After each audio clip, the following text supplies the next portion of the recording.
Bienvenue sur le podcast de l'université. Un podcast pour notre université engagée. Pour notre université ouverte sur le monde. Pour la recherche, l'innovation et les transitions. Pour raconter l'histoire et vos histoires. En bref, un podcast qui fait vivre l'actualité de l'université de Franche-Comté. Et si le réchauffement climatique n'était pas qu'une affaire de scientifiques? Le temps d'une écoute, interrogeons-nous sur le climat d'hier, d'aujourd'hui et de demain. Pour mieux saisir les enjeux de ce phénomène, partons à la rencontre d'Emmanuel Garnier, chercheur au laboratoire Chrono-Environnement de l'Université de Franche-Comté.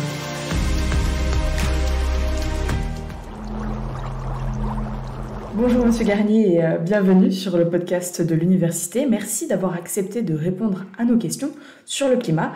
Donc dans ce podcast, nous ferons appel à vos connaissances sur le sujet à travers votre regard de scientifique et de chercheur.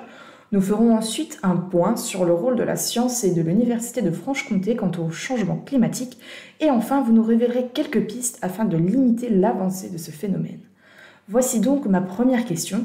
Vous vous basez sur nos expériences passées pour mieux comprendre le climat d'aujourd'hui.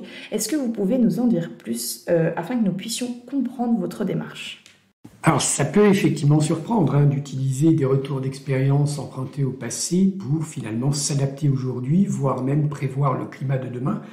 Et en pratique, il faut quand même savoir, même si on est aujourd'hui inscrit dans un processus qui est nouveau, celui du changement climatique, alors nouveau en termes d'accélération.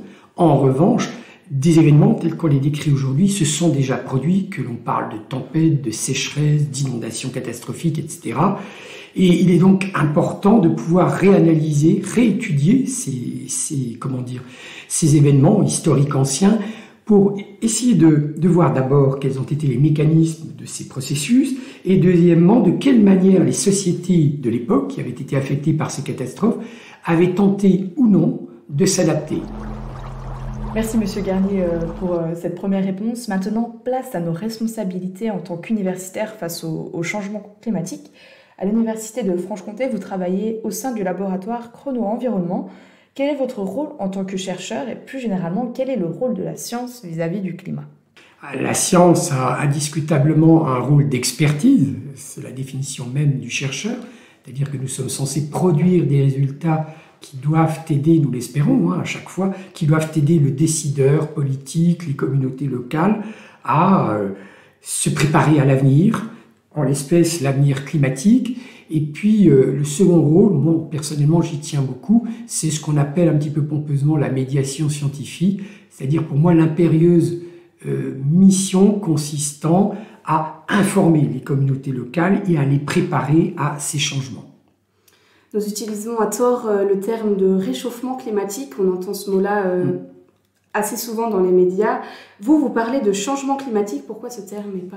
Alors je ne suis pas le seul à parler de changement climatique. En pratique, dans le domaine de la science, on a progressivement abandonné il y a une dizaine d'années la notion de réchauffement, tout simplement parce que ce qui se produit actuellement à l'échelle de la machine climatique, c'est-à-dire que je fais allusion au globe terrestre, eh bien cela implique des conséquences qui sont extrêmement contradictoires. Ne parler que de réchauffement peut finalement laisser quelque peu perplexes des gens qui vont être confrontés à un hiver, à une vague de froid sans précédent. Je dirais que le changement climatique, c'est avant tout un climat de plus en plus extrême, de plus en plus imprévisible.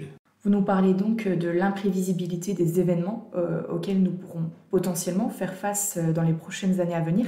Est-ce que la science est aujourd'hui en mesure de comprendre, ou voire même d'anticiper les catastrophes ou autres phénomènes même qui seront susceptibles de se produire à l'avenir ?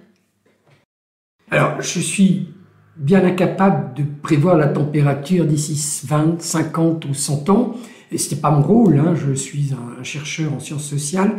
En revanche, ce dont je suis sûr, c'est qu'on peut imaginer que les conséquences de ces extrêmes climatiques, c'est-à-dire les phénomènes les plus durs qui provoquent justement ces fameuses catastrophes, et bien que ces phénomènes risquent d'avoir un impact de plus en plus important sur nos sociétés, tout simplement parce que, et c'est vraiment une mauvaise nouvelle, avec le changement climatique va de pair une vulnérabilité croissante de nos sociétés. Par vulnérabilité, j'entends qu'on est de plus en plus exposé en raison d'aménagements inadaptés aux conséquences de ces catastrophes. Merci pour votre réponse. Ma prochaine question portera davantage sur nos responsabilités, cette fois-ci en tant qu'individu. Donc selon vous, quels gestes ou habitudes du quotidien devons-nous adopter afin de limiter ces changements climatiques? Est-ce qu'il y a des solutions que nous pouvons déjà envisager? Alors une fois de plus, les conseils que j'aurai à donner sont directement extraits de ma documentation historique, parce qu'en fait, je constate que les sociétés qui avaient été confrontées au cours du dernier millénaire à ce type de catastrophe climatique ont dans bien des cas développé des stratégies d'adaptation. Donc que conseiller à des étudiants? Là aussi c'est un peu prétentieux, mais ils les connaissent plus ou moins, ils sont très très connectés, ces jeunes, donc ils savent grosso modo quels gestes peuvent permettre d'amortir, j'ai pas dit d'enrayer, on n'en sait rien.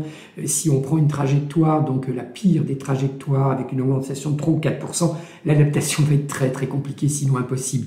En revanche, c'est là où ils sont, en fonction des postes qu'ils occuperont par la suite après leurs études, c'est contribuer à diminuer le rôle ou l'importance plutôt de l'artificialisation de ces sols goudronnés ou de ces sols nus qui sont occupés, donc qui passent par la destruction de milieux humides, de milieux forestiers, etc. Tous ces écosystèmes naturels ou même construits par l'homme ont de bons côtés, c'est-à-dire qu'ils contribuent à absorber pour partie, et là on est dans le domaine de la résilience, absorber ces chocs, qu'ils soient thermiques, qu'ils soient hydrologiques si on pense à des inondations ou encore face à des tempêtes par exemple. Donc sauver les milieux humides indiscutablement, les milieux forestiers, et puis avoir des pratiques très très responsables.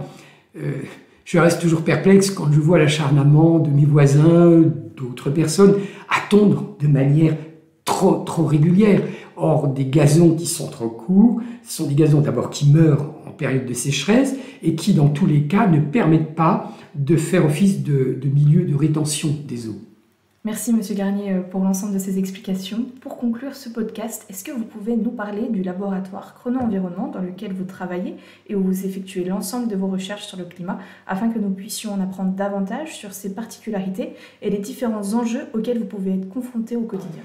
Alors, l'originalité du laboratoire Chrono-Environnement, c'est indiscutablement, premièrement, son interdisciplinarité, mais il n'est pas le seul à Besançon, et deuxièmement, ça c'est vraiment une spécificité maison, c'est son engagement scientifique et citoyen dans les domaines des environnements.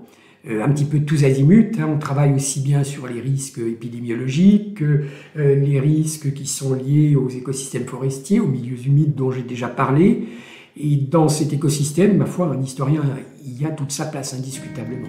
Ce podcast touche à sa fin. Merci Monsieur Garnier pour vos réponses et d'avoir partagé avec nous vos connaissances sur ce sujet d'une importance cruciale. L'université transmet au quotidien des valeurs fortes. Notre positionnement en faveur des transitions écologiques en fait partie. Vous ainsi que le laboratoire Chrono-Environnement en êtes le reflet.